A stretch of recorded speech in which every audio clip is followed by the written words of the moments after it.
Dear Papa Dudut, ako po si Gabby, 30 years old. Noong padulo ang summer ay nagkahiwalay kami ng boyfriend ko for 9 years na si Edric. Ang sakit, hindi ba? 9 years. Halos isang dekada ng pagmamahal at pag-a-adjust sa ugali ng isa't isa. Napunta lang pala sa wala.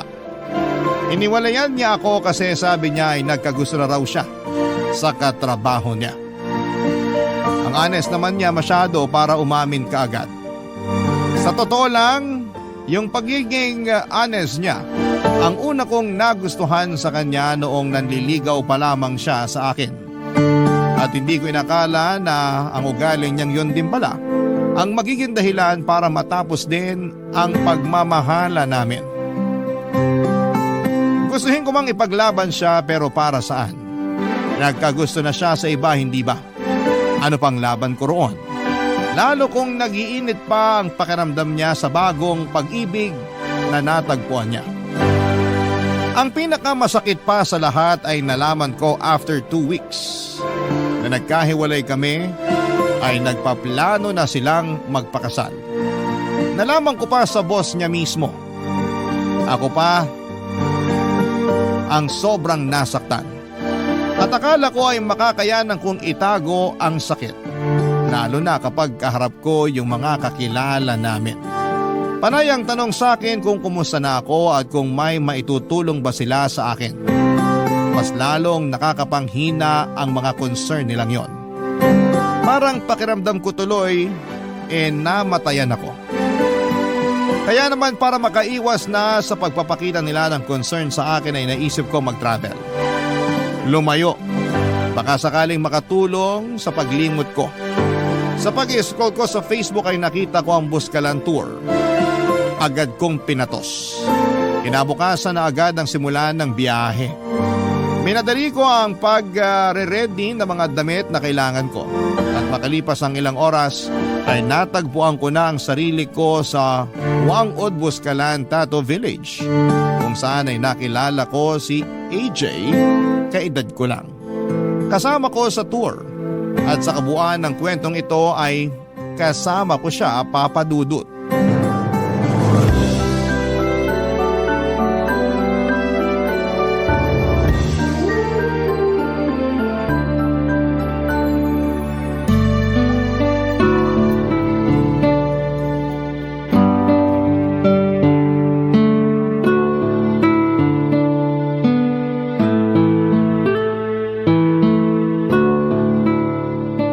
Solo joiner ka rin?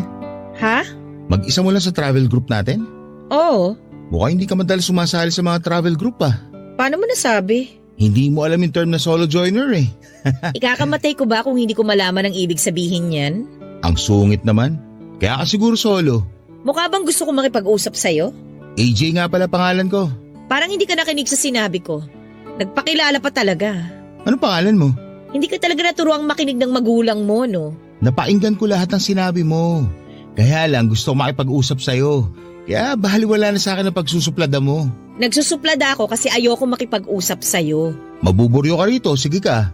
Lahat sila may kasama. Eh ikaw? Solo joiner din ako, pero kaya ko makisama kahit kanino. Eh di dun ka. Walang nagtatanong. Broken ka, no? Ha? Paano mo naman nalaman? Yan talaga madalas ang tanong ko sa mga solo joiner eh. Kapag usapang broken kasi, sumasagot sila kagad. Parang ikaw, di ba? Huwag mo na nga akong kausapin. Sure ka ba? Kasi mabuburyong ka talaga rito kapag wala kang kausap. Andito lang tayo sa loob ng bahay habang hinihintay natin yung group natin na matatuan ni Wangod. Wala ring signal saka mukhang mabagal yung internet na pinapagamit ng mga host dito. Ikaw din. Paano mo naman nalaman na magpapatato ako kay Wangod? Eh yun naman ang highlight ng Buscalan Tour eh. Ang magpatato sa pinakamatanda at pinakahuling mambabatok. Magpapatato ka rin ba? Uy, nakikipagkwentuhan ka na sa akin ha. Kala ko ba ayaw mong kausapin kita? Ewan ko sa'yo. Uy, joke lang. Bumalik ka na ulit sa pagiging friendly. Please. Hindi naman ako pumunta rito para makipagkaibigan. Alam mo, pag ganyan ang linyahan, kabaliktaran na nangyayari. Mahilig mang surprise ang universe. Ayaw mo ng kaibigan? Boom! Papadalan ka agad ng kaibigan. Malay mo naman, ako na pala ang kaibigan na pinadala ng universe sa'yo, di ba? Ang kampante mo rin sa sarili mo, no? Kampante ako kasi kinakausap mo pa rin naman ako. So ibig sabihin, medyo nakabukas pa rin ang pinto mo para sa akin. Ay! Total, grupo naman tayo rito, no? Bakit kaya hindi mo subukan makipag-bonding na lang sa kanila? Huwag na ako. Settled na ako mag-isa. Okay na ako mag-isa. Kaysa bigla kang sasanayin sa piling nila tapos bigla na lang silang mawawala. Kaya okay na ako mag-isa. Broken ka nga. May nakakatawa ba sa sitwasyon ko? Walang nakakatawa. Pero wala namang masama kung papaganin natin sa konting tawa, di ba? Wala naman talagang masama kung papagaanin ang problema ng kaunting tawa. Kaya lang dahil sa ginawa ni AJ ay bigla ko na lamang naalala si Edric sa kanya. Sa unang pagkakakilala namin ni Edric ay pinatawa rin niya ako. Lugmok ako noon sa problema sa mga magulang ko dahil kakahiwalay lamang nila. Wala akong ibang mapagsabihan at malapitan. Madalas akong tumatambay sa isang milk tea shop sa malapit sa amin. Doon ako nagpapalipas ng buong araw para lamang maiwasan kong umuwi ng bahay. Ayoko makita ang katotohanan na hindi na kami buong pamilya. Ayokong makita na wala na si tatay at kaming dalawa na lamang ni nanay ang magkasama. Nasa ganong sitwasyon ako nang magpakilala si Edric sa akin. Sinupladahan at tinaboy ko si Edric tulad ng ginawa ko noon kay AJ. Pero tulad ni AJ ay porsigido si Edric na mapagaan kung anuman ang mabigat na dinadala ko. Doon ako nadali. Doon na ako nahulog. Hindi ko sinasabing nakikita ko si AJ bilang potensyal na sasalo sa akin. Ayoko muna. Hindi pa ako handang makakilala ng lalaking sasalo sa akin at ayoko lang siyang nakakaharap dahil pinapaalala lamang niya sa akin ang mga naging masasayang araw ko kasama si Edric. Pinapaalala din niya sa akin na nagwakas na ang masasayang araw na yon. Kaya naman sinubukan ko nang iwasan si AJ.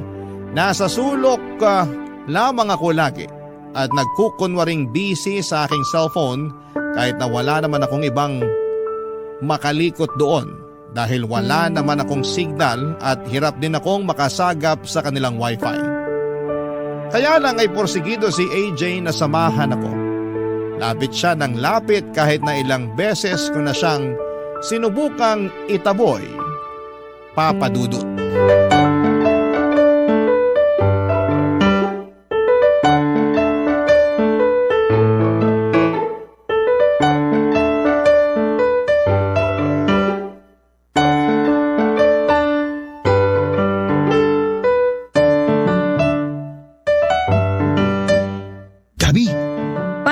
Ang pangalan ko.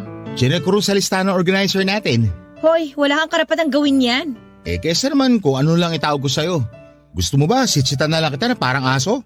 Ayoko rin naman gawin yun. Last na yan ha. Pangalan ko lang ang pwede mong malaman sa akin. Sabi mo eh. Huwag kang kampante dyan. Pangalan ko lang ang malalaman mo sa akin. Sigurado ko. Ay, may extend tayo ng stay dito sa Buskalan. Ano? Medyo dulong grupo pala tayo. Hindi ba marunong magpa-reserve ng slot ang organizer natin? Hindi kasi pwedeng reservation dito. First come, first serve policy sila rito. So, itutuloy mo pa ba na magpatato? Baka raw 2 o 3 araw extension natin. Tagal naman. Marami din daw kasi yung ibang mga grupo. Tapos, depende pa yan kung kakayanin ni Wang Od na magtato. Siyempre, may edad na siya. Kailangan maghinay-hinay din. Paano yung mga kasama natin? Gusto ba nilang mag-extend?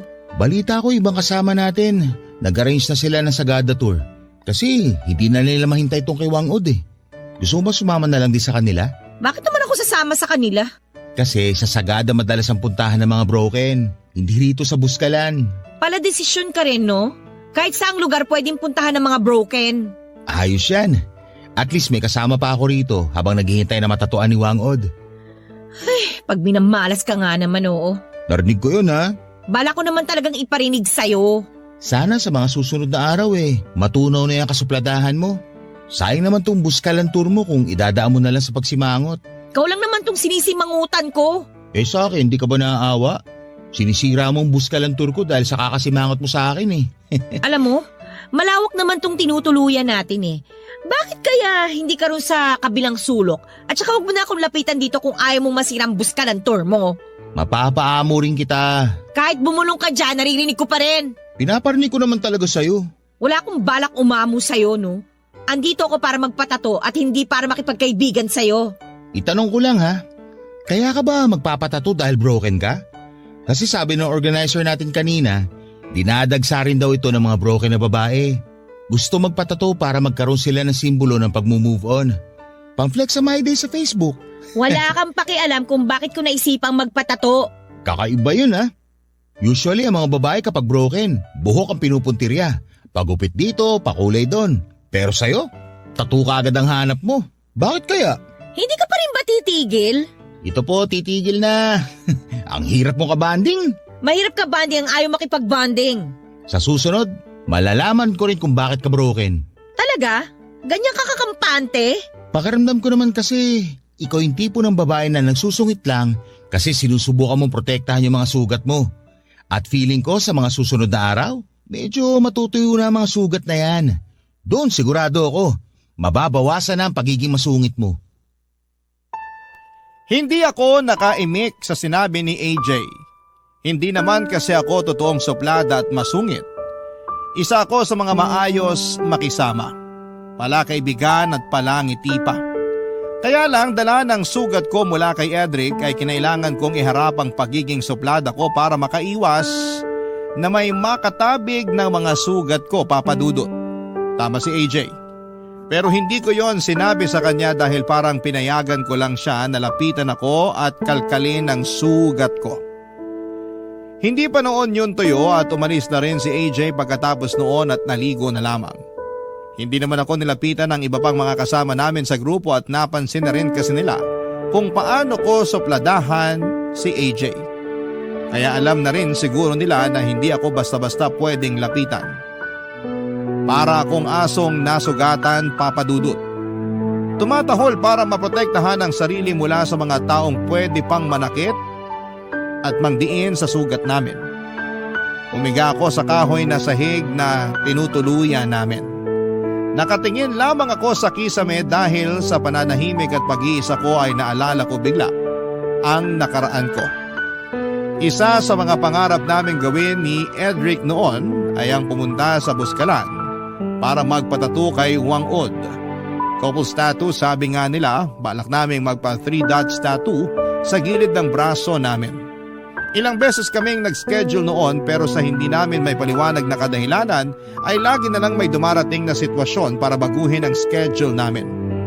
Pero kailangan naming pumasok sa trabaho dahil may mga biglang problema na kailangan ng tulong namin. O di naman kaya ay biglang magkakaroon ng problema sa mga pamilya namin at kailangan namin silang damayan. Minsan naman ay biglang may magkakasakit, isa man sa amin. Napansin na naming dalawa yon ni Edric, kaya sinabi na lang namin na makakapunta rin kami sa Buskalan para magpatato kapag pwede na talaga. At hindi na hahadlangan ng nasa itaas. Doon ako napaluha sa pag-alala ko sa naging usapan namin yon ni Edric. Dahil mukhang tinabla na nga ng nasa itaas ang plano namin yon dahil pinaghiwalay na kami habang buhay. Barangay Love Stories. Barangay Love Stories. Ang plano namin ni Edric na sabay na magpatato ay ginawa kong mag-isa nang magkahiwalay kaming dalawa. Alam kong para hindi yon madali at parang papasakitin ko lamang ang sarili ko sa ginawa ko. Pero gusto ko lang patunayan sa lahat, lalo na sa sarili ko, na pwede ko pa rin gawin ang mga na plano naming dalawa ng mag-isa. Gusto kong patunayan na kaya kong gawin yon kahit na wala na siya. Oo, at mas magiging masakit pa ang alaala ng mga plano namin ni Edric kaysa sa mismong proseso ng tattoo, pero kailangan ko yung tiisin at gawin. Gusto kong magkaroon ng simbolo sa katawan ko na nakaya ko ang sakit. Pumayag nga akong mag-extend ng stay sa Buskalan. Total ay nakapag-leave naman ako sa trabaho. Kailangan ko lang din na malayo muna sa mga lugar na nakasanayan ko para makahinga ng kaunti ang puso ko. Alam ko na kapag nasa Maynila lamang ako ay pwedeng madaanan ko ang isa sa mga lugar na madalas naming pinupuntahan ni Edric. Hindi ko pa kayang lakaran yon. Kaya mabuti na rin siguro na nagstay pa ako sa Buskalan. Aaminin kong medyo naburyong na rin ako noon lalo't sinabayan pa ng ulan ang pananatili namin doon. Hindi kami makalabas dahil delikado ang daanan palabas ng Buskalan kapag umuulan. Kaya naman minabuti kong makipag-usap na lamang kay AJ. Wala namang masama. Kaming dalawa lang noon ang nasa loob ng tinutuluyan namin. Kami na lang dalawa ang kasama sa tour dahil nagsilipatan na lamang sila para sa Sagada Tour. Kaya na solo namin ang hindi kalakihan na tinutuluyan namin, Papa Dudut.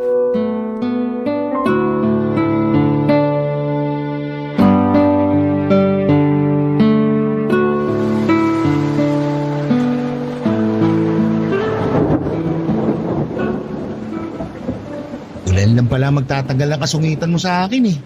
Bigla akong nabore eh. Okay lang. Tatanggapin kong rasong yan. Bored na rin ako eh.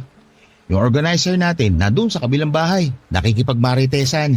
Bakit hindi ka nalang sumama sa kanya? Gusto mo lagi may kabanding, di ba? Eh paano ka? Ayaw naman kitang iwan mag-isa rito.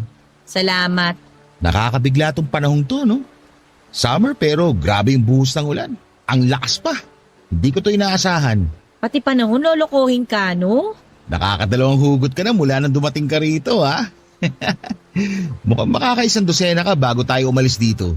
Che, palibasa hindi ka makarelate sa pagiging broken ko kaya ganyan ka mang-asar. Ay, teka. Broken ka rin? Saan ang hugot mo? Ako yung broken na walang hugot. So, ikaw yung broken version 2.0. Malinis na version. Walang hugot. Sana all. Pero hindi halatang broken ka, ha? Magaling lang siguro ako magdala. Ay, sorry naman sa akin na nakabuyang-yang ang pagiging broken. Magkakaiba naman kasi ang mga tao sa pagdadala ng sakit na nararamdaman. Ayos lang din yan sa'yo. Wala namang masama dyan. Iisa lang naman ang goal nating lahat. Ang makamove on. Okay lang ba kung magkwento ka kung ano nangyari sa'yo? Magkukwento ka rin ba tungkol sa sugat mo? Pwede. Pero ikaw muna. Ay, paano ba ako magsisimula? Pinagpalit ako sa tomboy. Ganda naman ang bungad mo. Yun nga yung totoo. Saka yun na rin yung summary. Kwento mo ng buo. Matagal-tagal pa tong ulan eh. Tsaka ka na huminto kapag ambon na lang. Chismosa ka rin ha? Sumama ka na lang kaya ro sa organizer natin. Noong mga nakarang araw gusto mo makipag-bonding sa akin. Tapos ngayon parang tinatabuhin mo na ako. O sige na nga. May naging girlfriend ako. Single mom siya. 3 yung mga anak niya. Ang hirap pala. Kasi parang inuobliga niya akong sustentuhan yung mga anak niya. Asan daw yung tatay ng mga anak niya? Magkakaiba kasi ng tatay yung 3 anak niya. Hindi na rin daw nagsusustento kasi may mga asawa na. Naawa naman ako sa kanya kaya nag-aabot na rin ako kahit konti. Buti nga nag-aabot ka pa. Hindi lahat gagawin yan.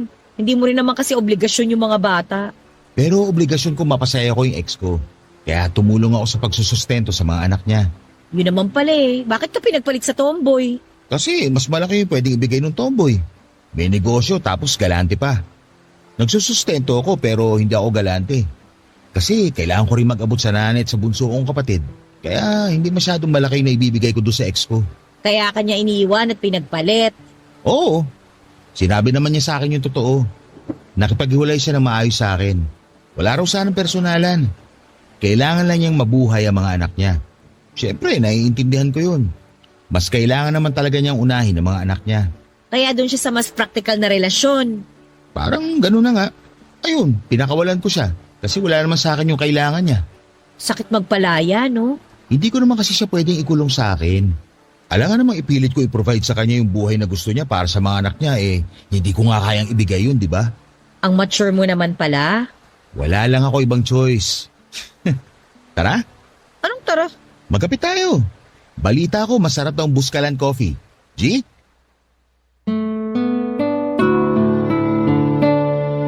Papadudot, alam ko na yung ginawang pag-iwas ni AJ na dugtungan pa yung usapan tungkol sa ex niya ay paraan lamang niya para hindi na humaba ang usapan namin. Ganon din ako kapag tinatanong ako tungkol kay Edric ay nililihis ko. Masakit kayang ungkatin yung isang bagay na tinatago mo. Lalo kung hindi ka pa handang ilabas at ipakita yon sa iba. Minsan nakakainis din yung ibang tao na hindi nila tantanan yung mga broken na katulad namin ni AJ. Ano bang pleasure ang makukuha nila kapag nakikita nila kaming nasasaktan habang binabalikan ang nakaraan namin? Tumayo na ako sa pagkakaupo sa sahig at sinamahan si AJ na magtimpla ng kape. Nagpakulo lang kami ng tubig sa takore at doon na rin namin hinalo ang Buscalan Coffee. Mura lang ang kape nila, 100 piso ang kape at nakalagay yon sa plastic na pangyelo. Naaliw ako ang simple lang ng buhay doon sa Buscalan. Pagkatapos na kumulo ng kape sa takore ay kumuha si AJ ng 2 tasa para sa aming dalawa. Gustuhin ko man tulungan siya pero gusto niyang siya na ang umasikaso noon. Kaya pinagmasdan ko na lamang siya habang ginagawa yon. Nasa balkonahe kami noon ng tinutuluyan namin. Humina na ang buhos ng ulan. Hindi na kami nabagot sa ulan. Parang maganda pa ngang kombinasyon ng ulan at kape na mula sa takore. Naupo kami sa gilid at tanaw namin ang mga kabundukan ng Buscalan. Napakaganda. Maya-maya pa ay naalala ni AJ na meron siyang natirang biskwit sa bag niya. Kinuha niya yon para isabay sa kape namin. Natawa na lamang din ako sa combination ng kape at klase ng biskwit na dala ni AJ, Papadudot.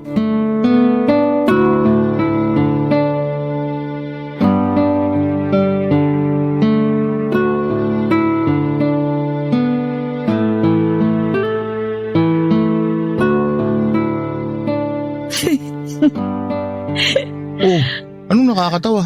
Nagkakape tayo ng barako tapos may biskwit. Oh, tapos? Yung merienda natin, pang last night na eh. Lalo na tong baon mong biskwit. Ganitong ganito yung sa mga burol, di ba? Uy, grabe ka naman. Pero totoo nga, ito'y nakalata. Tapos dinadakot na lang ng plastic na mangkok kapag hihain na sa mga naikilamay. Alam na alam ah. Ako yung tagadakot ng biskwit sa burol ng tatay ko noon eh. Ay, sorry. Wala na yun, ano ka ba? Saka mula nun, naging paborito ko ng biskwit na to. Kaya lagi akong bumibili ng 1 lata kada buwan. Merenda namin sa bahay. Mahilig din kasi sa biskwit si nanay at bunso. Ah, kaya pala. Okay nga to eh. Sakto yung tamis niya. Hindi nakakaumay. Mapaparami ka ng kain dyan, lalo na kapag sinabay mo pa sa kape. Ang sarap din nitong Buscalan Coffee, no? Sakto yung pait. Walang asim kahit napakuluan ko na sobra. Ngayon nga lang ulit ako nagkape eh. Kailan yung huli? 5 years ago na siguro. Nung lamay ng tatay ko. Sorry din. Kaya hindi na ako nagkape ulit. Lalo na pagbara ko. Kasi parang bumabalik yung pagluluksa ko sa tatay ko kapag naamoy ko yung kaping bara ko. Sabi sa nabasa ko, konektado raw kasi ang pangamoy sa memories natin. May nagsasabi sa parte ng utak natin na may kinalaman sa emosyon at memories. Eh paano kung hindi ko na maiwasang makaamoy ng kaping bara ko? Forever na ba ako magluluksa dahil lang natitrigger ng utak ko yung emosyon at alaala ko? Ewan.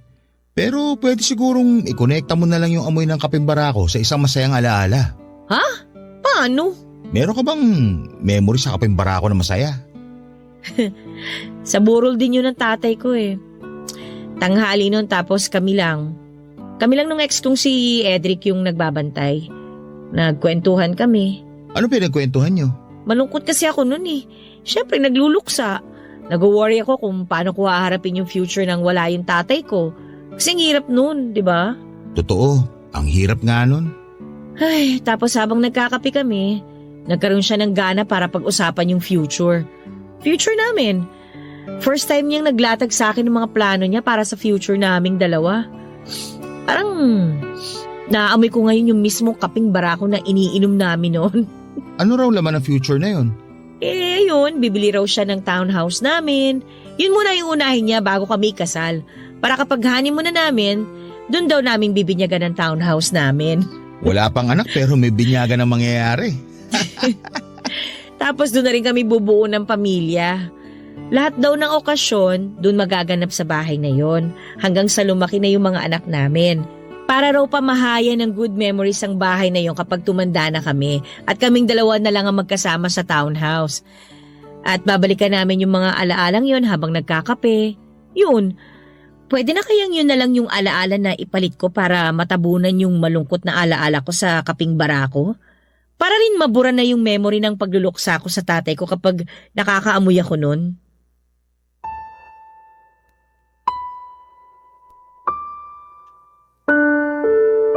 Tiningnan lamang ako ni AJ nang nilatag ko sa kanya ang tanong ko. Alam ko namang ako lang din ang makakasagot ng tanong ko.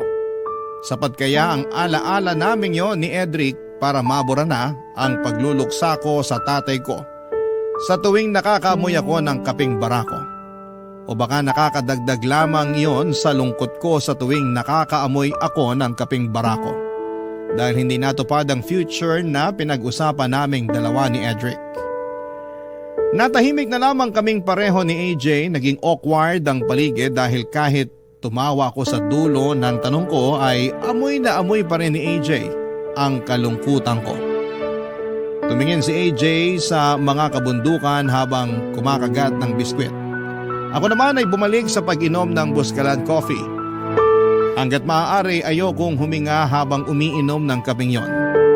Dahil nga bukod sa ibinabalik ng amoy na yon ng mga alaala ng pagluluksa ko sa kamatayan ng tatay ko, ay binabalik din ito ang mga alaala ng mga plano ni Edric para sa future namin.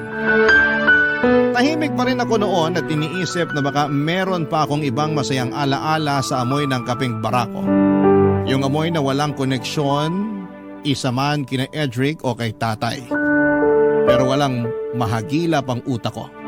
Tanging ang mga mapapait lang na alaala ni na Edric at tatay ang nahalukay ko. Biglang pumait ang kaping ininom ko. Itinigil ko muna pansamantala ang paghigop at nakiusap ako kay AJ na kuhanan ako ng tubig. Mabilis namang ginawa yon ni AJ at inabot yon sa akin. Nanginginig akong kinuha yon at ininom. Walang amoy ang tubig, malinis at kahit papaano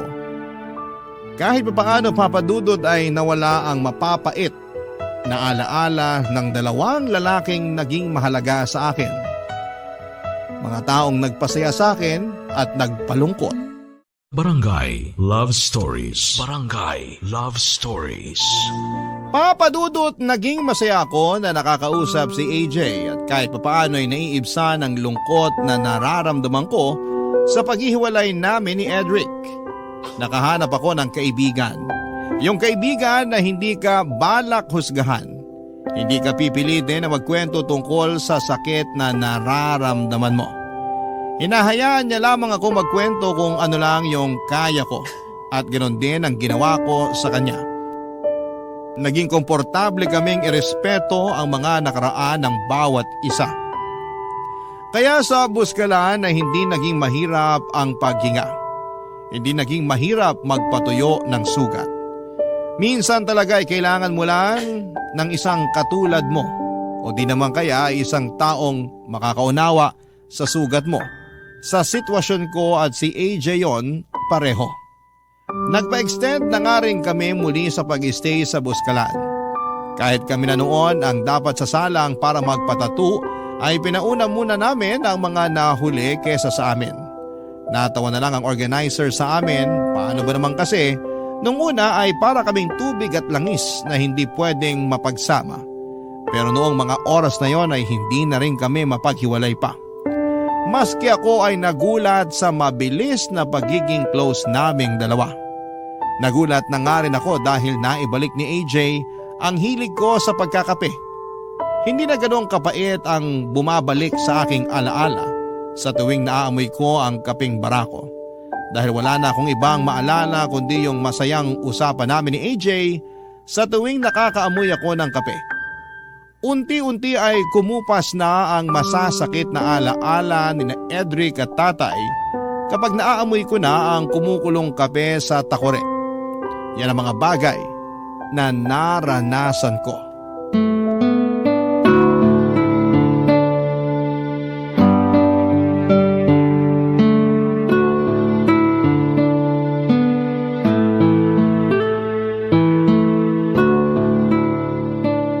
Palamantasan mo na yan Awat na. Kapag ikaw hindi ka nakatulog mamaya. Tubig lang ang katapat niyan para makatulog mamaya. Hayaan mo na nga ako. Ngayon ko nga lang ulit na-enjoy magkape.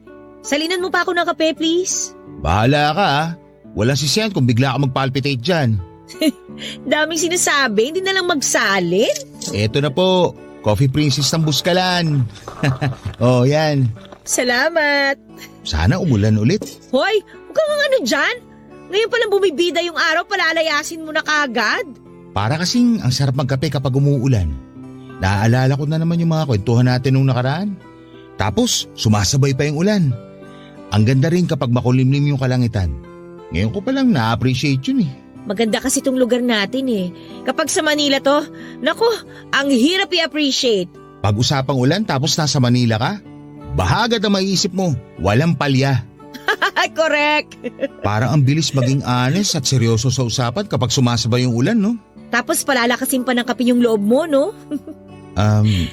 Gabi, Oh, ano yun? kahit hindi umuulan, kaya mo maging honest at seryoso? Susubukan namin ang kape ko. Ano ba yun?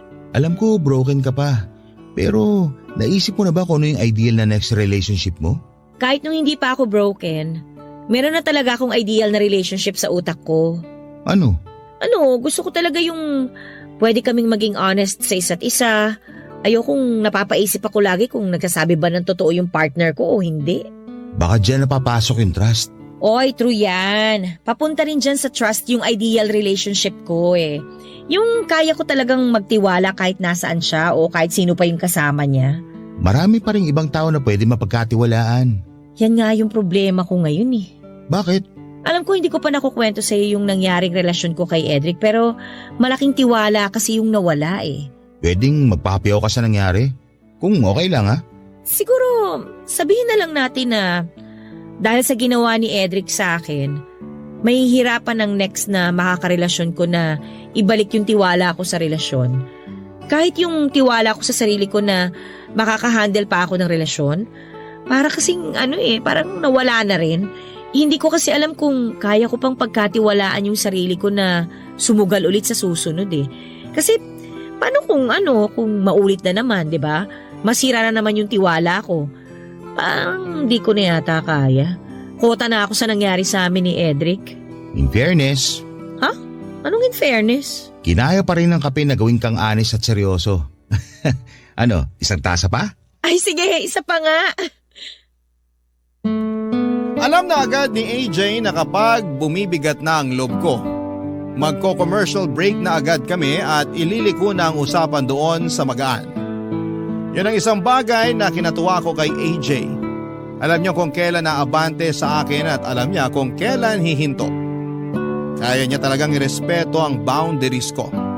Nakakatuwa lang na isipin na merong isang tao na kahit na ilang araw mo palang nakikilala, ay mas maayos na ang trato sa iyo kumpara sa mga taong matagal na sa buhay mo. Nagpalit kami ng pinag-uusapan, napagkwentuhan na lang namin ang mga nadaanan naming lugar bago kami umakyat ng Buskalan. Naging magaang muli ang usapan kasabay ng manamis na Buskalan coffee. Masayang naging Buskalan experience ko pero lahat ay may hangganan. Sumapit na kami sa dulo ng pila, kami na lang ang hinihintay para magawa na namin ang original plan namin, ang magpatato sa pinakamatanda at huling mambabato, kay Apo Wang-ud. Nakapila na kami noon sa likuran ng isang grupo. Marami sila, pasulyap-sulyap lamang kami kay Wang-ud. Ang ganda niyang pagmasdan.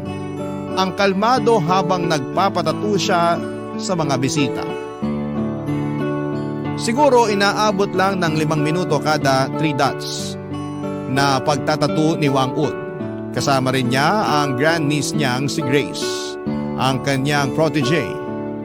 Ang ganda nilang pagmasdan noon habang nagtatato sa mga bumibisita sa kanila sa Buskalan.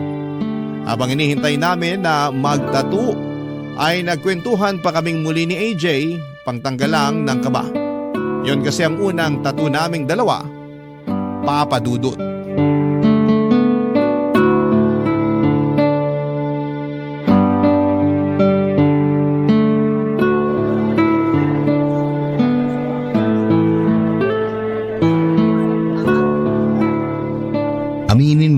kabado ka. Eh ikaw, hindi? Pero mas kinakabahan ka.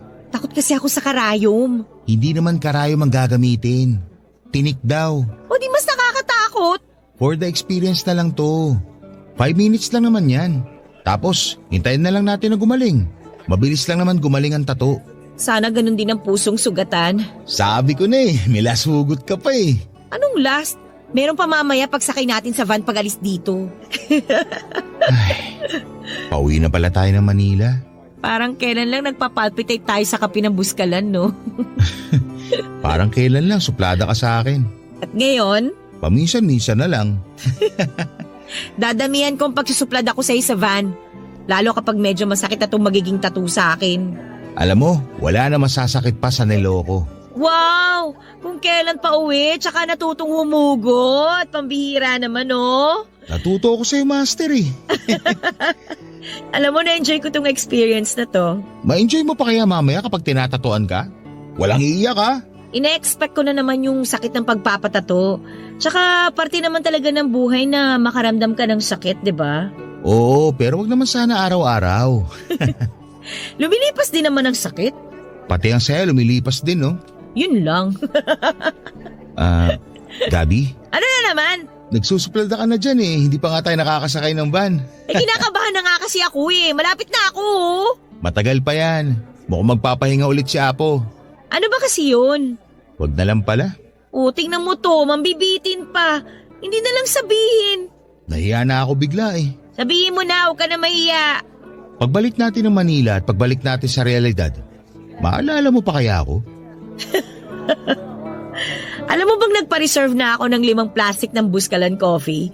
Araw-araw kong iinumin at aamuyin yun para maalala ka lang. Ako, hindi ko na kailangan ng Buskalan coffee. Kahit 3-in-1 lang ang matimpla ko, maaalala pa rin kita. Ang drama! Epekto ba ng kaba mo yan? Panira ka talaga ng moment, no? O ano bang moment yung sinasabi mo dyan? Paano kaya kapag bumalik tayo ng Manila magkita ulit tayo? Kasi? Kasi friends na tayo? At mahilig na tayo pareho sa kape? Baka lang mamiss mo na may kasama magkape. Malapit na rin ang tag-ulan. Baka hanap-hanapin mo yung honest at seryoso na kausap. Nandito lang naman ako. I-add mo lang ako sa Facebook at kalad ka rin na ako sa mga gusto mo. Naku naman, marami na akong friends sa Manila. Di ko na kailangan ng dagdag na kaibigan. Pero manliligaw, pwede ba?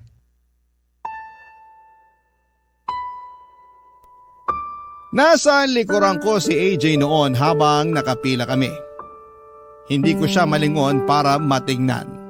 Mas lalong hindi ko siya masagot sa naging tanong niya. Malakas ang kabog ng dibdib ko. Hindi ko alam kung dahil yon sa napasobrang kape na ininom ko o dahil sa tanong ni AJ. Hindi ko napaghandaan ang tanong ni AJ na yon at hindi ko naisip na babalakin niyang manligaw sa akin. Naghihintay si AJ ng sagot mula sa akin at mabuti na lamang at gumalaw na ang pila. Binago ko ang usapan at tinuro ang grandniece ni Wang Od na si Grace. Sinabi ko na mukhang magaan ang kamay ng protege ni Wang Od. Baka magpataturin ako sa kanya. Mukhang nuggets naman ni AJ ang ginawa kong pagpapalit ng topic. Sinangayunan niya ang sinabi ko at balak din daw niyang magpatato kay Grace bilang ando na rin naman kami papadudot. Nang kami na ang sumalang ay halos hindi ko naramdaman ang sakit sa pagpapatato kay Wang Ud. Kasi mas nangingibabaw sa utak ko at puso ko ang naging tanong ni AJ sa akin noon. Pwede bang manligaw? Paano ko ba sasagutin yon? Aaminin kong nagkaroon ako ng crush kay AJ dahil sa naging koneksyon naming dalawa papadudot. Pero paano kung dala lamang yon ang lungkot na nararamdaman ko sa hiwalayan namin ni Edric? At baka nadadala lamang kami sa ganda ng lugar ng Buskalan. Kaya gano'n na ang mga emosyon namin.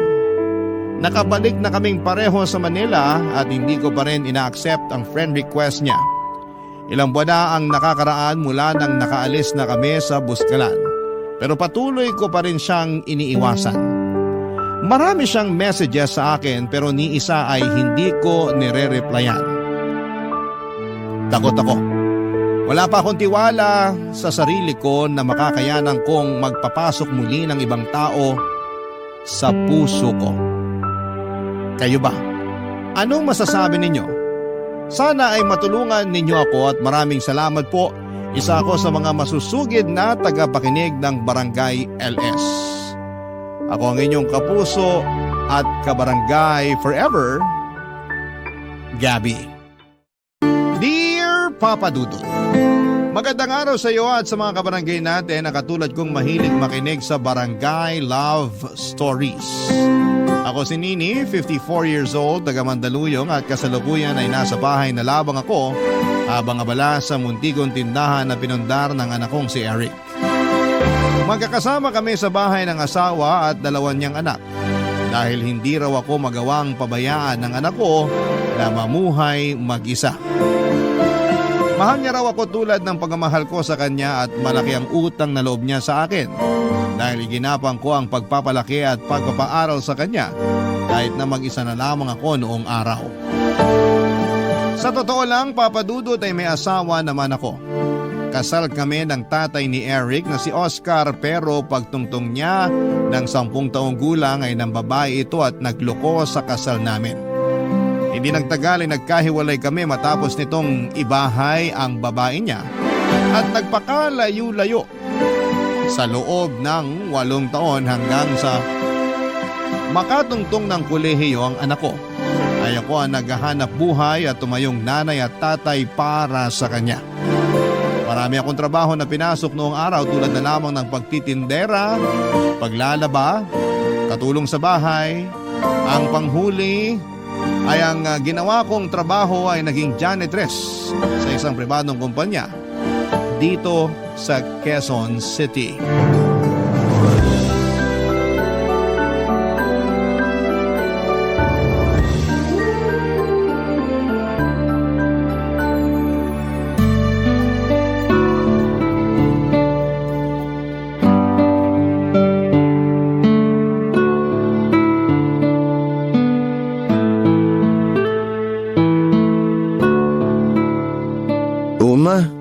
Bakit naman po nakangiti kayo dyan?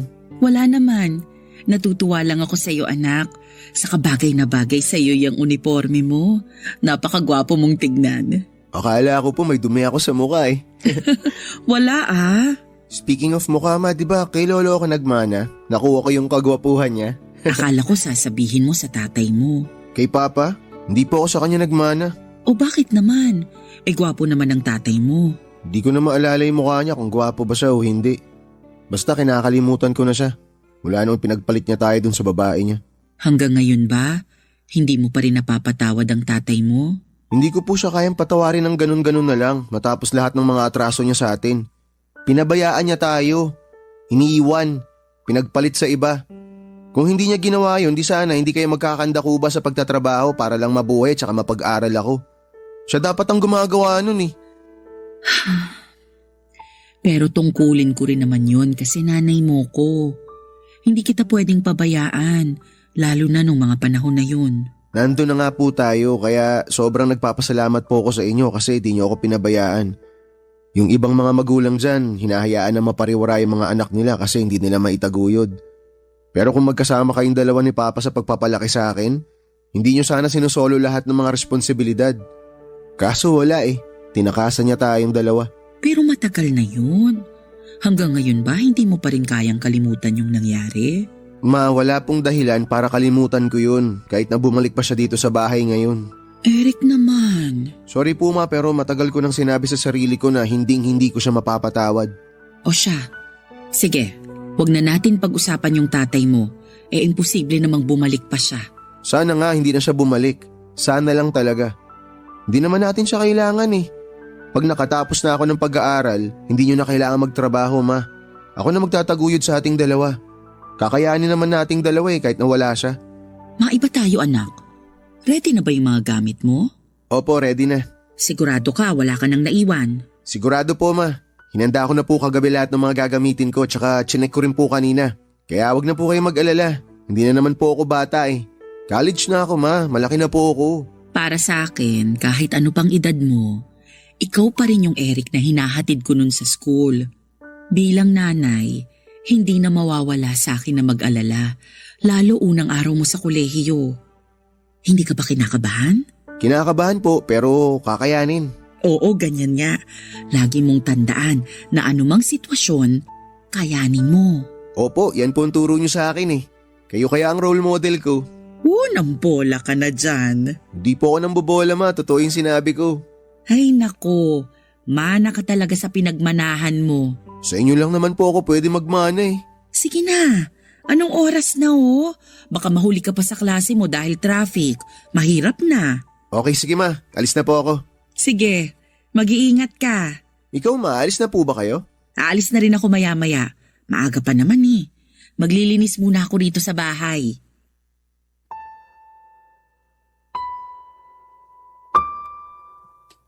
Papa Dudut, hindi ko masisisi ang anak ko kung galit siya sa tatay niya dahil na rin sa ginawa nito sa amin.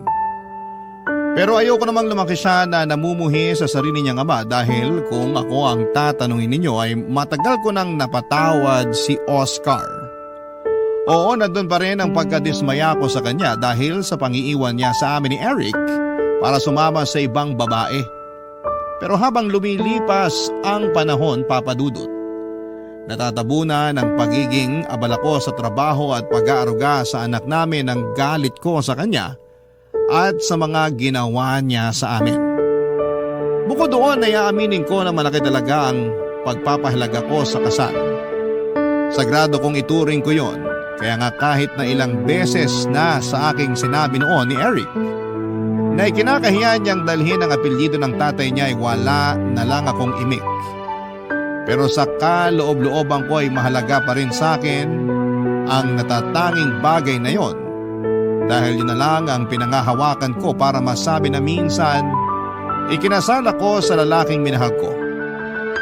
Ganon ang paniniwala ko hanggang isang araw ay bigla na lamang nagbalik sa buhay namin si Oscar, Papa Dudut.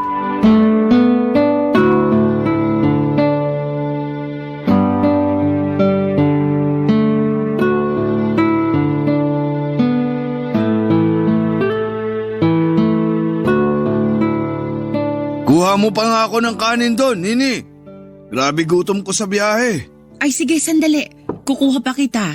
Sa sobrang tagal kong hindi nagbiyahe, muntik ko nang makalimutan yung daan pa uwi rito sa atin. Ang dami nang nagbago. Marami na rin tinayong mga tindahan at gusali.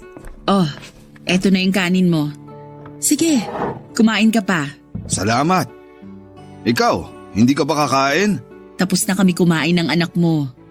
Nasa na nga pala si Eric? May binili lang sa malapit na tindahan. May project daw sila kaya lumabas pagkatapos kumain. Siguro malaki na yung anak kong yun, no? Oo, binata na. Natangkaran ka na rin yata. Maiba tayo. Saan ka pa ba galing yan? Sa San Andres, Quezon. Galing ako dun kaya inabot ng halos 8 oras yung biyahe. Sakit na nga ng puwetan ko sa matagal na pagkakaupo. Doon ba kayo nakatira nung babaeng pinalit mo sa akin? Ha? Oo. Doon kami sa probinsya nila. Hirap din ang buhay doon. Ibang-iba sa nakasanayan ko rito sa syudad. Bakit ka pa bumalik dito sa atin? Siyempre. Gusto ko nang tumira kasama niyo rito ng anak natin. Saka patay na rin yung kinakasama ko nung nakaraang taon pa. Tapos napag-isip-isip ko na ayoko nang tumira doon kaya bumalik na lang ako rito. Buti na lang di kayo umalis sa bahay natin. Ma, nandito na po ako. Papa? Oh, Eric, ang laki mo na ha. Nak, magmano ka sa papa mo. Ayoko. Bakit ako magmamano sa kanya? Ano bang ginagawa niyo rito? Bakit pa kayo bumalik? Gusto ko na ulit kayong makasama ng mama mo tumira sa bahay natin. Hindi ka ba masaya? Bakit ako magiging masaya? Alam niyo, sana hindi na lang kayo bumalik sa buhay namin ni Mama. Aba, bastos ka. Huwag mo namang pagsalitaan ng ganyan ng papa mo. Bakit hindi? Bigla na lang siyang uuwi dito sa bahay tapos ang kapal na mukha niya na sabihin na gusto niyang tumira dito kasama tayo? Ano yun? Ganun na lang yung kadali? Baka nakakalimutan mo. Pamamahay ko rin to. Hindi ko nakakalimutan yun. Pero nawalan na kayo ng karapatan dito sa bahay na to mula nung iwan niyo kami ng mama ko. Huminahon ka muna. Tatay mo pa rin naman ang kausap mo. Saka tama naman siya. May karapatan pa rin siya sa bahay natin kasi asawa ko pa rin siya. Magumising nga kayo. May asawa bang ng bababae tapos iiwan kayo? Tapos na yon. Sabi ng papa mo, wala na rin daw yung kinakasama niya. Patay na kaya bumalik siya sa atin. Ganun. Kasi namatay yung kinakasama niya kaya gusto niya nang bumalik dito sa atin. Ang kapal naman ng mukha niyan. Eric naman. Dami mo namang satsat eh. Mama mo nga tinanggap ako ng maayos. Tapos ikaw, kung ano-anong sinasabi mo sa akin. Ay nako, lumaki ka lang naging bastos at palasagot ka na. Mukha namang di mo pa kaya sarili mo. Ang dami mong daldal.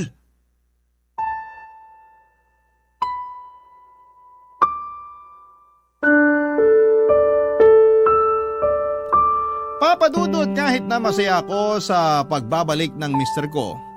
Malungkot pa rin ako dahil hindi natuwa si Eric sa pagkikita nila ng kanyang tatay.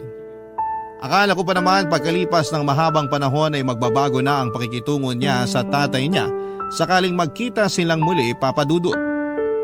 Pero nagkamali ako dahil noong ko lang nakita ang mas matinding galit sa mga mata at reaksyon ni Eric. Hindi ko naman siya masisisi pero umaasa pa rin ako ng mga panahon na yon na sana'y mapatawad pa rin niya ang tatay niya, lalo na kailangan kami ni Oscar. 3 araw makalipas tumira ulit si Oscar sa bahay at inamin niyang may dinaramdam siya sa tagiliran niya. Naisip kong ipakonsulta siya sa doktor at doon namin nalaman na may malubha siyang sakit. At dahil nga patay na ang kinakasama niya ay wala nang mag-aalaga sa kanya, kundi ako na lamang na lehitimong asawa niya ng mga panahong yon. Papadudod. Barangay Love Stories. Barangay Love Stories. Papadudod katulad ng sinumpaan namin sa altar noong kinasal kami ni Oscar. Magsasama kami sa hirap at ginhawa, sa lungkot at ligaya, sa sakit at sa kalusugan.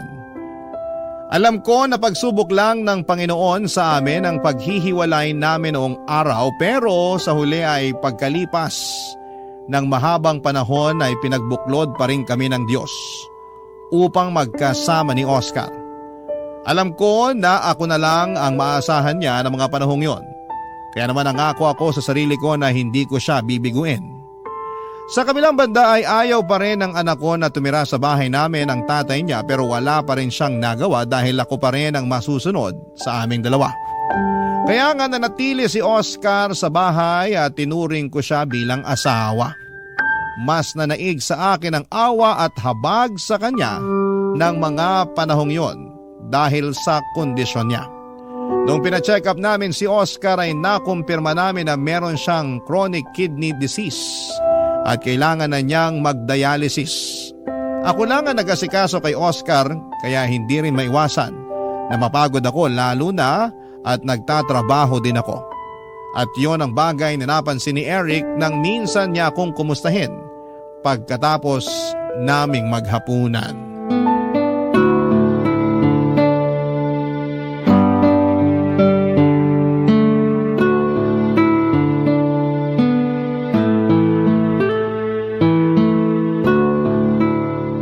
Ma, kumusta na po pakiramdam niyo? Eto, masakit ang katawan. Ang dami naming ginawa kanina sa trabaho. Paano?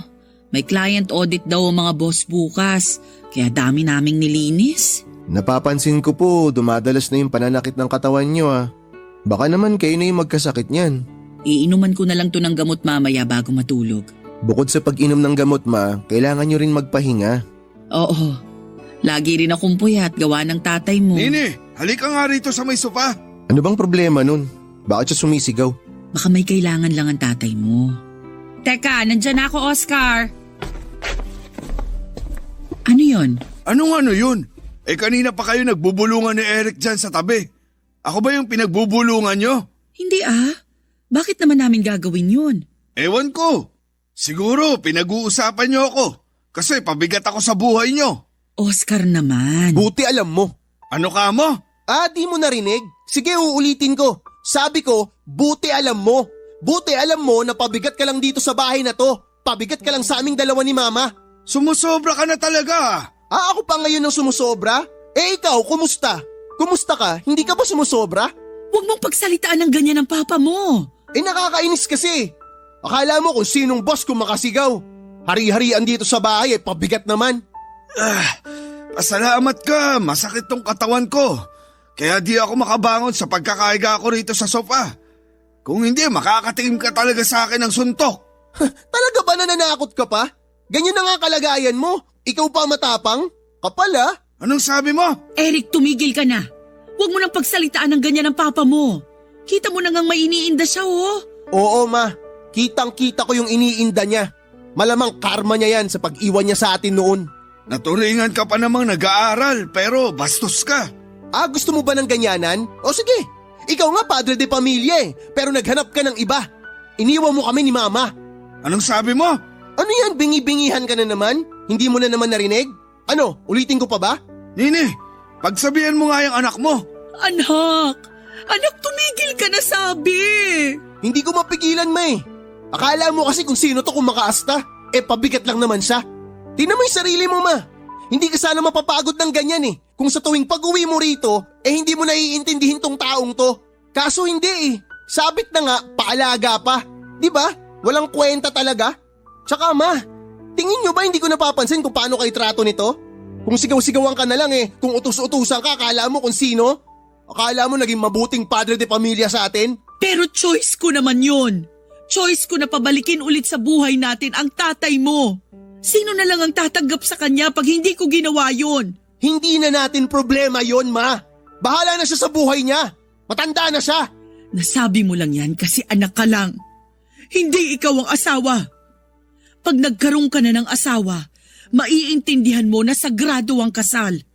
Maiintindihan mo ng husto kung bakit hindi ko magawang bitiwan ng tatay mo kahit na nagkasala siya sa akin noon.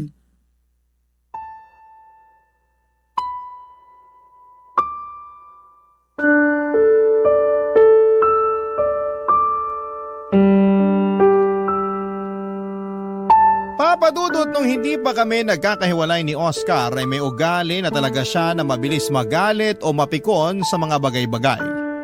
Naisip ko na baka mas lumala lang yon sa mga gamot na pumapasok sa katawan niya. Pero hindi kinatuwa ng anak namin ang trato sa akin ni Oscar dahil para kay Eric, hinahamag ako ng tatay niya sa loob pa mismo ng pamamahay namin. At dahil nga overprotective siya sa akin kaya nagawa niyang sagot-sagutin si Oscar noong minsan niya itong narinig na inuutos-utusan ako. Sa kabilang banda, nagalit pa rin ako at pinagsabihan ko pa rin si Eric. Para sa akin ay mali pa rin na sagutin niya ng pabalang ang tatay niya dahil ama niya pa rin ito. Si Oscar pa rin ang nagbigay ng buhay sa kanya kaya nga may bahagi sa puso ko na dismayado sa sarili kong anak dahil hindi ko naman siya pinalaking bastos at hambog. Hindi lang yun ang unang insidente na halos magpang-abot sila ng tatay niya dahil pagkalipas lang ng ilang araw ay may sumunod pang tagpo na masasabi kong mas malala, Papa Dudut.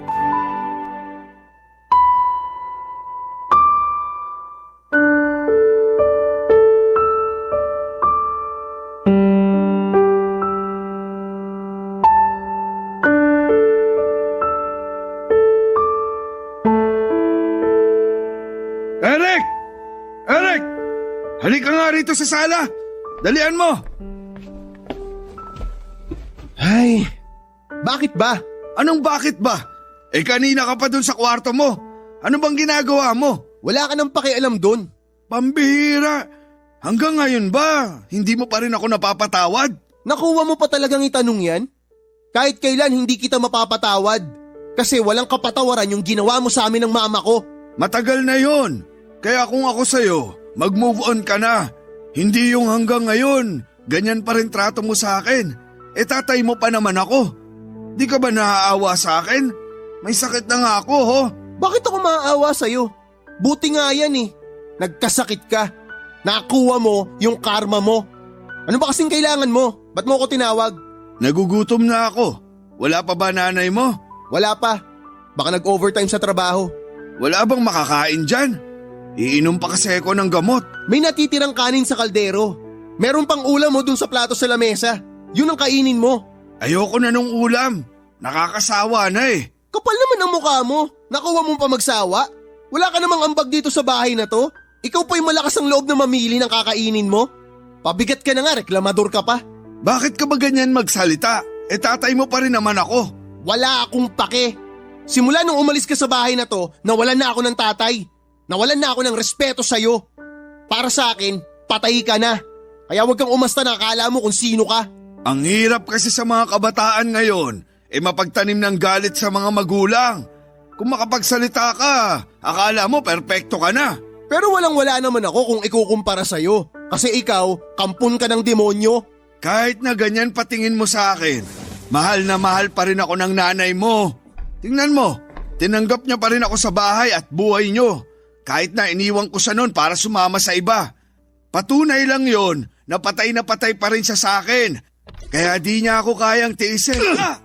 Aray ko! Bakit mo ako sinuntok? Kulang pa yan sa lahat ng ginawa mo sa amin ni Mama. Sa lahat ng mga pang-iinsulto mo sa kanya. Eric, tama na! Bitawan niyo ako, Ma. Tuturuan ko lang ng leksyon yung taong yan. Kapal na mukha niya. Awatin mo yung anak mo, kundi papatulang ko na yan. Pwede ba? Manahimik ka na lang dyan, Oscar. Ako pa talaga? Oo. Ikaw lang naman yung panggulo rito. Nagugutom lang naman ako. Nagugutom ka? Di kumain ka sa kusina mag-isa. Hirap kasi sa'yo, wala ka ng silbi, ang arte-arte mo pa. Tumigil ka na. Huwag mo nang bastusin ang tatay mo. Bakit hindi ko babastusin yung taong yan?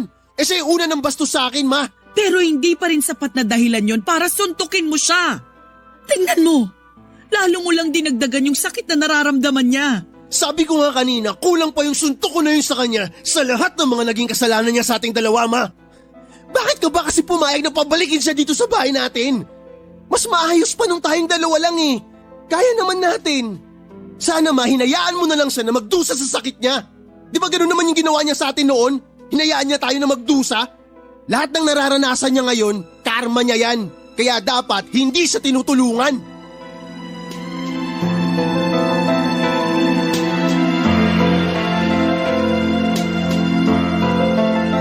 Papadudot yun ang unang beses na nasagot ako ng husto ni Eric, kaya naman galit na galit ako sa kanya. Magalang kasing bata at marespeto ang anak ko kaya gano'n na lamang ang gulat ko dahil parang sa loob lamang ng maiksing panahon ay nagbago na siya. Siguro yung malaki talagang impluwensya ng pagkamuhi niya sa tatay niya para mawalan na siya ng respeto sa akin na nanay niya. Bukod doon ay masama rin ang loob ko sa kanya dahil sa panununtok niya kay Oscar.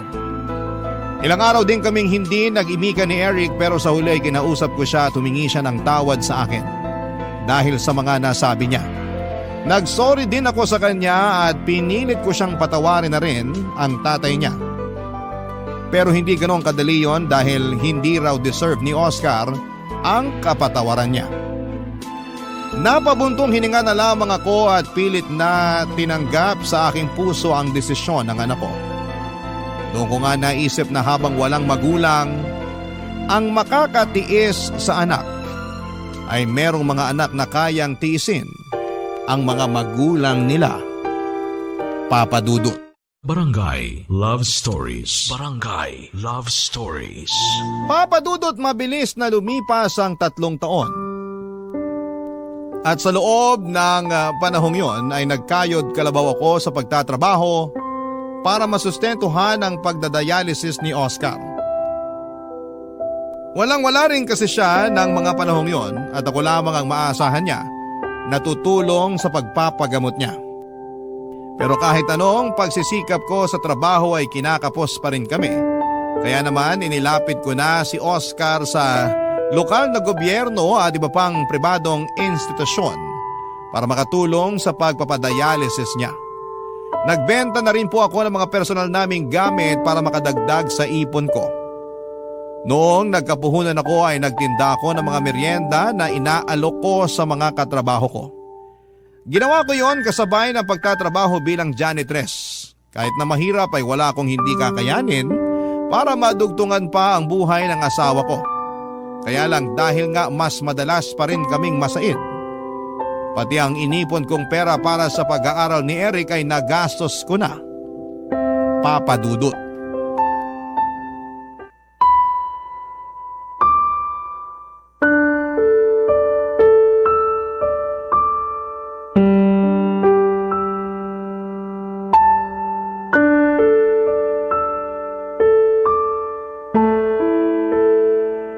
Mama, mukhang problemado kayo ah.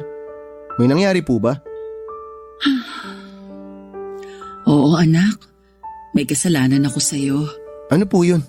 Yung pera kasing inipon ko para sa graduation fee mo at sa iba pang bayarin mo sa eskwelahan, nagastos ko. Pampadialysis ng tatay mo, kapos na kasi tayo eh. Ngayon, hindi ko alam kung saan ako kukuha ng pera para sa nalalapit mong graduation. Ay, ayos lang po yun. Ako na pong bahala dun. Paanong ikaw na ang bahala? Wala ka pa namang trabaho. Pwede naman po ako mag-part-time dun sa coffee shop na pinagtatrabahuan ng kaklase ko. May bakante daw po sila, niyayaya niya ako. Sigurado ka ba? Baka mahirapan ka ha? Mukhang hindi naman ako mahihirapan, ma. 6:00 hanggang 10:00 ng gabi lang naman ang duty ko kung sakali. Yung perang kikitain ko dun, makakatulong sa akin yun para may pambayad ako sa graduation tsaka pambili ng susuot kong damit. 4 na buwan na lang naman din, ma, makakagraduate na ako. Salamat anak. Sa totoo lang, nahihiya ako sa'yo. Bakit naman po kayo nahihiya sa akin? Yang kailangan mong magtrabaho para makapag-ipon ng pambayad sa graduation at iba pang gastusin sa eskwelahan. Hindi na kinakaya ng sweldo ko na tustusan pag-aaral mo dahil nga sa sitwasyon ng papa mo. Ay, ayos na po yun. Pag nakagraduate ako, matutulungan ko na rin po kayo dito sa bahay. Huwag po kayong mahiya sa akin. Wala naman po kayong dapat na ikahiya. Salamat talaga dahil naging maunawain at matulungin kang anak. Mana po kasi ako sa inyo. Maunawain kayo tsaka matulungin. Kaya nga, kahit na anong kasalanan ni Papa noon, tinanggap nyo pa rin siya. Tinulungan, pinagamot. Nung una hindi ko po talaga maintindihan yun kung bakit ganun yung naging desisyon nyo. Pero nitong huli, naisip ko rin na baka nga tama kayo sa sinabi nyo sa akin. Na kapag nakapag-asawa na ako, tsaka ko lang maiintindihan kung gaano kasagrado ang kasal. Oo, kasi hindi naman lahat ng tao perpekto. Lahat nagkakasala. Lahat nagkukulang. Ultimo ako. Kaya nga nung bumalik sa buhay natin ang papa mo, sinabi ko sa sarili ko na nakahanda ulit akong gampanan ng pagiging asawa ko sa kanya. Kaya nga nakakabilib kayo, May. Kasi kinaya nyo yun. Tapos ipinagpatuloy nyo pa yung pagiging asawa nyo sa kanya kahit na mahirap. Mahal ko ang papa mo Ganun talaga yata pag nagmamahal ang tao. Kaakibat na nun yung pagsasakripisyo at pagpapatawad. Ikaw ba? Kumusta na ang pakikitungo mo sa papa mo? Napatawad mo na ba siya, anak? Hindi pa rin, ma, pero sinusubukan ko naman. Naiinis lang kasi ako sa ugali niya kapag mainit yung ulo niya. Lalo na pag nakikita ko yung trato niya sa inyo. Inis na inis ako. Akala mo kung sino Pero pinipigilan ko yung sarili ko kasi wala naman ako magawa. Alangan naman palayasin ko siya rito. Pagpasensyahan mo na lang siya pag nagkakaganon. Baka epekto na rin ang gamot sa kanong sakit niya. Ay, ano pa nga po ba?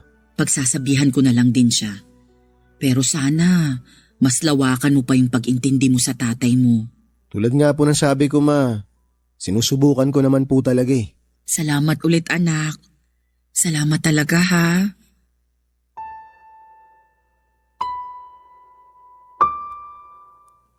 Papadudot nagsisi ako ng gusto nang ma-realize kong pati ang pera na nakalaan sa pag-aaral ng anak ko ay nagastos ko kay Oscar. Para ko natauhan ng mga panahong yon pero buti na lamang at maunawain si Eric.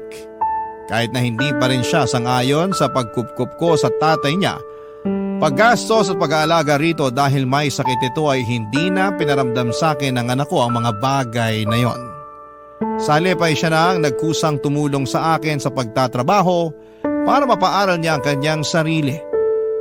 Makalipas nga ang 4 na buwan ay nakapagtapos na sa kolehiyo si Eric at siya na ang naging katukatulong ko sa pagtatrabaho para masuportahan ang dialysis ni Oscar. Pero sa totoo lang, Dumating na rin ako sa punto na nahiya na ako sa anak ko dahil nagkaroon pa siya ng responsibilidad sa tatay niya. Pero sinabi lang sa akin ni Eric na ginagawa niya yon para matulungan ako dahil mahal niya ako. Hindi nagtagal ay umalis na ako sa kumpanyang pinagtatrabahuhan ko at nag-focus na lamang ako sa pag-aalaga kay Oscar. Kaya lang ay parang walang pinagbago ang ugali at pakikitungo sa amin ng asawa ko. Akala mo kung sino pa rin siya na hari sa pamamahay namin kung umasta siya, Papa Dudut.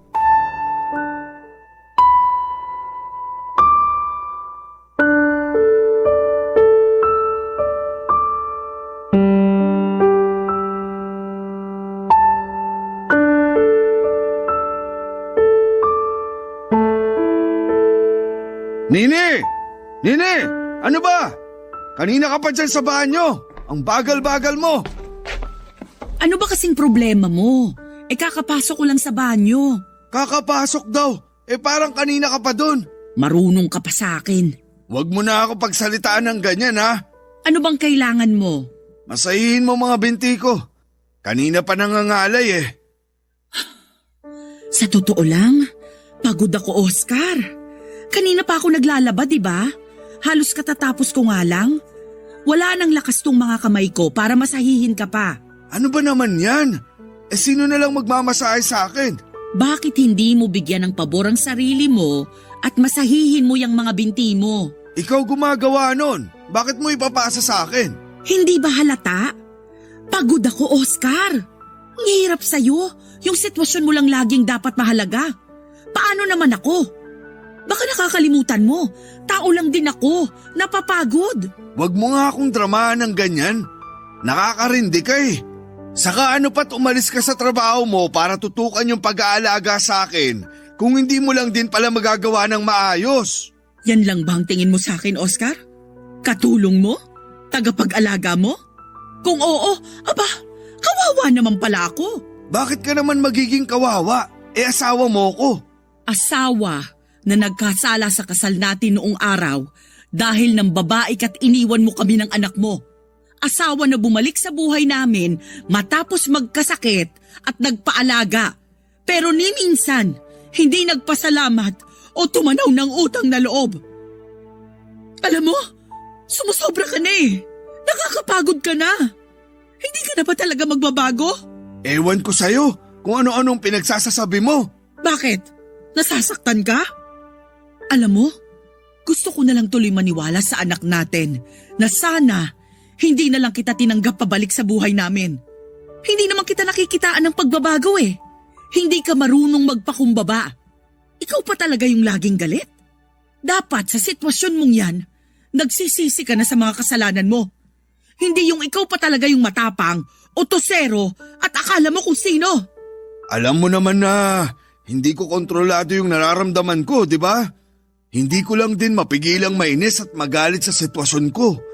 Kasi nga, sa dinami-rami ng tao, bakit ako pa yung magkakasakit ng ganito? Siguro nga, tama si Eric. Karma ko na to dahil sa pangiiwan ko sa inyo noon. Pero, huwag mo namang hayaang malugmok yung sarili mo. Pagtuunan mo ang paggaling mo. Hindi yung minsan, pahirapan ka pang painumin ng gamot. Tapos hindi mo pa sinusunod yung sinabi ng doktor mo sa kung ano lang ang pwede mong kainin. Hindi ko lang mapigilan.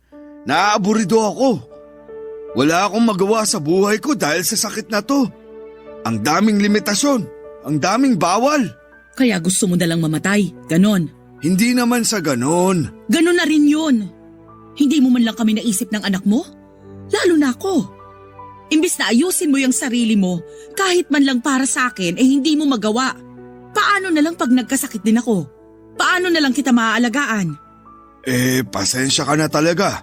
Kilala mo naman ugali ko, di ba? Ang hirap sa'yo. Kahit na ganyan ang sitwasyon mo, hindi mo pa rin maibaba yung pride mo. Hindi ka pa rin talaga nagbabago. Kung ako sa'yo, ayusin mo na yung ugali mo bago pa ako magsawa sa pag-aalaga sa'yo. Hindi sa lahat ng pagkakataon, maiintindihan kita. Nauubos din ako, Oscar. Napapagod din ako. Papadudot dala na rin ng matinding pagod at frustration ng araw na yon kaya nasabi ko ang mga masasakit na salitang yon kay Oscar. Kitang-kita ko na tinalabanan siya ng mga sinabi ko at nalungkot ng husto pagkatapos noon. Pero ramdam ko na gumaan ang loob ko matapos kong mapakawala ng mga bagay na matagal ko nang kinikimkim sa dibdib ko. Napakatigas kasi ng ulo ni Oscar. Mataas ang kanyang pride at nakakapagod na alagaan. Pero dahil mahal ko siya at asawa pa rin ang turing ko sa kanya, kaya ako ginawa ang mga bagay na yon kahit na nakakapagod na.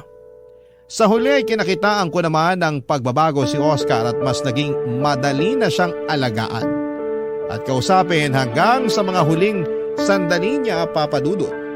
Dahil sa lumala niyang sakit ay binawian ng buhay ang mister ko taong 2015.